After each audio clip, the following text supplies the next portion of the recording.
Hi everyone, it's Jen, and now I'm going to show you how to go ahead and take the index that you created and make a new website without having to go ahead and rewrite or re-type in the items that you already added.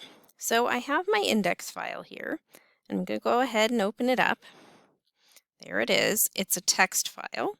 And I'm going to go ahead and do File, Save As. And I don't want to save it in my index folder because now I want to create a new folder for my new website for the company Tassos and Sons.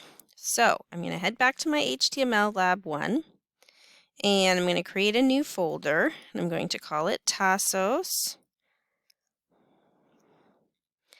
And inside there, I'm going to name my new file Tassos 1 without any spaces, and then again I'm going to use that same trick where I type in .html and I'm going to save. And now I have all this stuff that I typed in before. Of course it says Jen's page and I'm going to edit that soon, but right now I can go and double check here inside my folder. I can check here in my HTML lab. I'm going to go into my Tassos folder, and there I can see for sure that it was an HTML file, and I'm going to go ahead and open it up also in the browser. And I took a moment to arrange, so I have my browser view here and my my code view over here. Now, of course, I would like to edit these items here. I might need to rearrange this a bit so I can see it all.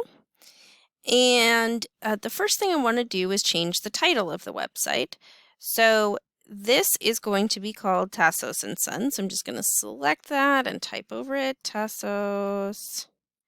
And I'm going to use an ampersand, which is a fancy way of calling the and sign, which is right above the 7. And for my heading 1, I'm going to have it read Tassos and Sons Classic Cars. And again, I want to remind you that you have to save and refresh to see any changes. So I'm going to go ahead and either go to File and Save or Control S.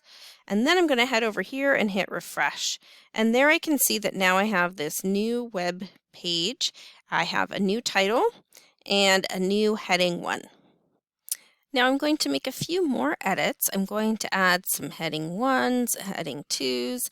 So of course, if this was a real web page, I'd have a bunch more text on here and images, which we will go ahead and add another time.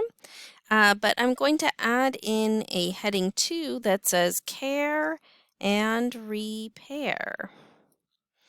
And I'm going to close my heading 2, H2, and then angle bracket. And again, I'm going to go and save. And of course, I also do Control S. Then I can hit refresh here. And there I can see I have a smaller heading. I'm going to make another heading, a heading 3. So you do this too. And I'm going to type in any car, ...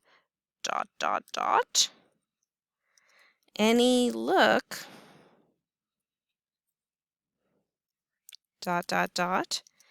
any time, ... Oops, I have a typo. I can go ahead and fix that. And it's not quite fitting on here. I would need to go ahead and expand that a bit so I can see it.